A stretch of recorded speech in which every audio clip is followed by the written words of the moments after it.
So, my intention in creating this video is to give some feedback on my initial impression of the UX design field. And I wanted to do this now because the way I feel about the field right now will probably be different in a year, 2 years, 5 years, 10 years. So I want to capture how I'm feeling right now. Um, just as a time capsule for myself. And also, if there's anybody else who's new to the UX design field who might be looking for some type of confirmation that you're not alone in how you're feeling. So, I would say those are the two things that I'm intending to cover in this quick video. I've been in the UX design field since August of last year, so August of 2023. I started a program called Course Careers. It's a program that's $500, at least it was when I signed up for it. And they offer multiple courses. So there's a UX design course, there's a tech sales course. They, I think, just added an HR course. There's a help desk, like technical help desk course. So UX design was just one of many courses that they offer. It's a sort of self-paced course, online course where you have videos by the instructor, you take some quizzes, and you complete the course. I'm going to make a separate video about pros, cons of the course, the layout of the course, what to expect, all that kind of stuff. But this video, I just want to cover the UX design field.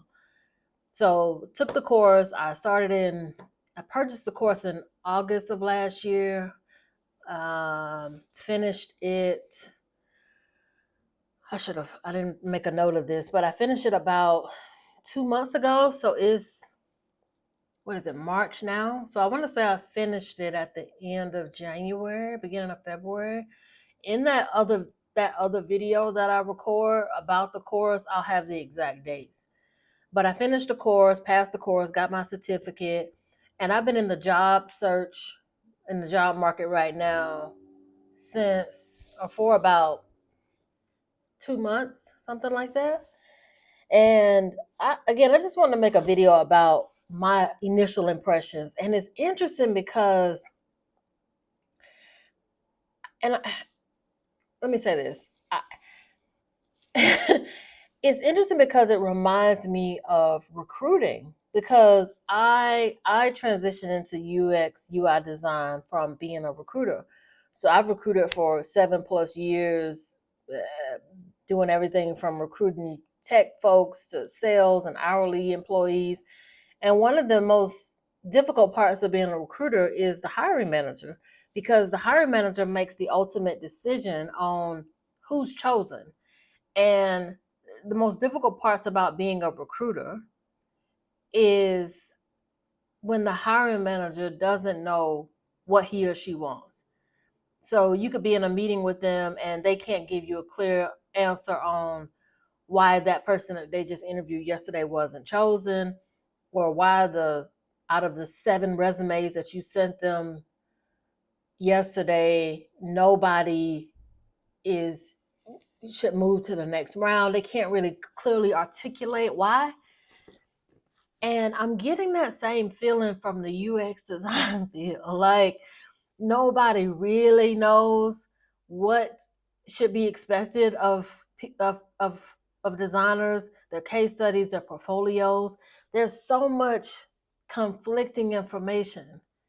And I made a list of some of the things that I've noticed.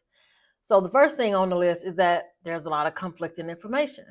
And what I mean by this is, in my process of getting this certification and joining the design field, I've watched a ton of YouTube videos from people who just got in the field to people who've been in it for a decade or more. And one of the things that I've come to learn now is that you're just gonna get such conflicting information. And one, let me just give examples. So you'll get somebody saying something like, make sure you do well with storytelling. So tell a compelling story. And then somebody else will say, well, don't be too long-winded, or don't make the case study too long. They don't read it anyway. It's like, well, which is it? So that's one. Another one is make it professional. So I saw one video where somebody was saying somebody had put something in their portfolio, and the designer said, and you see this thing here, it, it, it, you don't know who you're going to have on the other end viewing your case study, so make sure you don't make it too making sure you make it professional. And then on LinkedIn, about a month ago, I saw somebody in the design, a leader in the design field, talking about how she reviews so many case studies uh, while she's trying to hire somebody, and they all look the same. She wants to see somebody put their own personality into it. So it's just like, if you saw both of those videos like me, what do you follow? What do you do with your case study if you're trying to sort of tailor it to what the market demands right now? Another one is, people will say UI design isn't that important. So anybody can learn Figma or Sketch and be great at design. Don't focus on motion and this and interactivity. Make sure you got your UX process down. Make sure you know how to do research. Make sure you do iterations. UI isn't that important.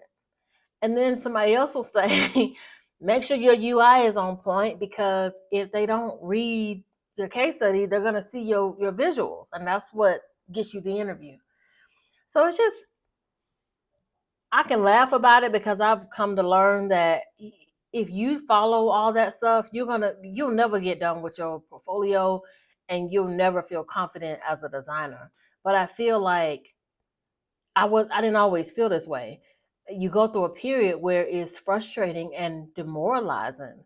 And I see why a lot of people get out of design. And quite frankly, now that I think about it as I'm saying this, it might be a form of gatekeeping that consciously or unconsciously. So, but what I've come to learn just since I've even finished this certificate program is, I just have to stay true to my own design philosophy. Um, uh, there's some, and I'll get to this at the end of the video, but yeah, I can see how it could be demoralizing to people. That's another reason I wanted to make the video, because I think it's important for people to know that you're not alone in how you're feeling. Um, so what I've come to learn, that's my next bullet point. I put, outside of things like showing results, showing how you iterated on your design, keeping the case study simple, and making sure that your alignment and text and just basic stuff is crisp and good. But besides from those basic things that are just standard, these folks don't know what they want. They honestly don't know what they want. And the more people who get into the design field, the UX design field, the less they're gonna know in terms of what they're looking for. And I want to be clear that them not knowing what they're looking for is a them problem. It's not an us problem. Them not um, them not being clear about what they're looking for their specific role in their specific industry, at their specific company, in their specific department, isn't something that you have to go back to the drawing board in your case studies and in your portfolio, trying to tailor it to meet some expectation that they haven't even clearly defined. And that's probably the best piece of advice that I've had to give myself, and what I want to share here. And and and one of the things that sparked this video is, I'm on LinkedIn. And if you're on LinkedIn and you follow design, UX design folks, entry level folks, or leaders in the field, there are just so many posts. There's this one post after the next about what new designers need to do with their portfolio, and here's what you need to, here are the 6 steps and 6 things you need to include in your case study, and here's 5 examples of rock star portfolios, and designers need to stop doing this and all these things. And if you're not confident in your design philosophy at a base level, I'm not talking about you're not coachable and you don't think things should change. I just mean confident and competent in your basic design philosophy. You will be logging in and changing stuff in your portfolio every other day, because the information isn't just slightly varied from designer to designer. It's conflicting. It's just completely opposite. One person will say the complete opposite of what four other people is saying. So that's what I've learned. And so they don't know what they want. Now, is that a bad thing?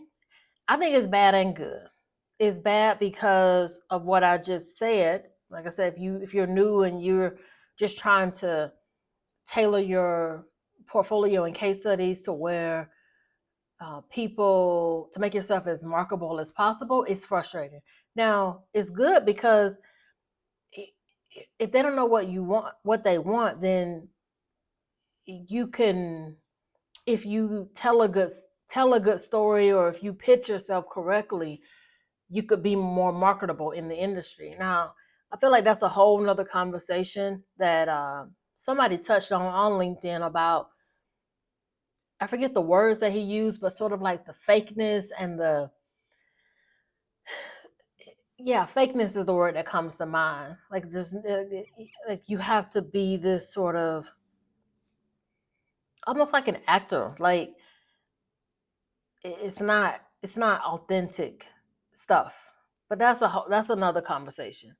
But if you are good at communicating your design methods and your approach and all that stuff, if they don't really know what they're looking for, if you can sell them a good story, whether you believe in it or not, or whether you can back it up or not, you're in a better position than somebody who's not great at that. So that's one good thing about the fact that they don't know what they want.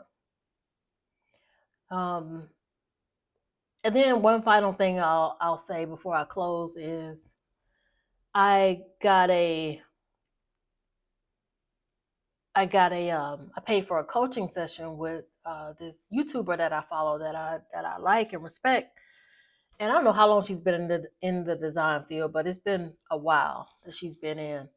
And she gave me good tips on my portfolio and my case studies.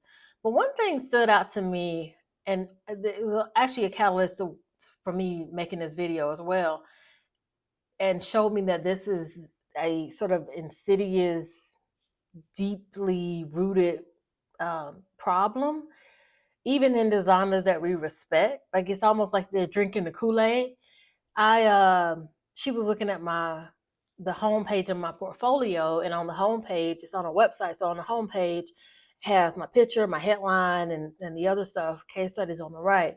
And my headline said, I think I wrote it down here. My headline said, I believe in keeping things simple and not reinventing the wheel. I believe in data-backed, user-centric designs, something to that effect. And she said, and I think she asked me to explain a little bit more about it, and I did. And then she said, well, I think I said something like, um, although my case study, or although my portfolio shows that I've created this app from scratch, or I've created this website from scratch, coming into a company, you're probably not going to be tasked with coming in and creating an app from scratch. You're most likely going to be tasked with working on an existing product, iterating, selling design changes, and that kind of thing. And what I wanted to show with my headline is that I know that that's what it's like in the real world. So I wanted to sort of highlight that. And she said, well, that's true. You will be working on existing products, and you won't be, creating apps from scratch, most likely. And she said, but hiring managers want to see that you are idealistic, that even though you won't be doing this when you get there, they want to be the one to tell you. They want to be the one to tell you that you're not going to. And I'm just thinking to myself, the first thing, and actually in that moment, I agreed with her. I was like, oh, okay, yeah, oh, okay, that I get that makes sense. But when I thought about it later, it was disturbing because I was like, so they want to break you or they want to, I mean, how silly is that? So you want to be the one to what, squash my dream of creating XYZ? What is this game? It sounds like a game. So I already know what you're going to teach me when I get there. Don't you want me to already know that this is what's going to be expected of me? When you want somebody like that, the idea that you want me to be, this sort of idealistic, have my head in the clouds and save the world kind of person, and then get in the organization and you beat that out of me, like what is the goal with that? So when I thought about that later, I'm like, wow, this is deeper than I thought, because I don't know her, but from the dozens of videos that I saw from her, I would think that, I guess I just thought that she had a different approach or was more grounded or didn't buy into that kind of thing, but it just solidified what I had already been thinking about some of the other stuff that I had seen from people in the industry. Like, wow, this is such a, almost like this sort of club that's sort of gate kept. And again, it reminds me of being a recruiter and how people make things harder than they actually are, because they do that with recruiting. Recruiters do that with recruiting. They just act like it's just so complicated and so intricate, and it's not, right? And I'm getting the feeling that that's done with UX design. And yeah, this is just my initial impression, and I'd be curious to know how I feel about it in 5 years, in a year, after I start working. Who knows? I'll close with this. I think that my interest and joy in this field is really going to depend on where I work. I am not one to sort of get caught up into this whole be an industry person kind of a thing. I think it's one of those things where it's important to pick a great company with a great team who has a great vision, who know what they're looking for, and sort of avoid all this other stuff and not get caught up into that foolishness. That's gonna be how I move. And I'm going to come back in a year, 5 years, 10 years, and we'll just see where we are. We'll see if my opinion changes of UX design. We'll see. We'll see. This has been interesting. I'm glad that I'm at the point, though, where I am sticking and staying true to my design philosophy and just moving that way. And any role, company, leader who doesn't who isn't in line with that, or doesn't who has an issue with that, that's probably not somewhere I need to be anyway. So I'm just gonna go with that. Yeah, that's it. Thanks. Bye.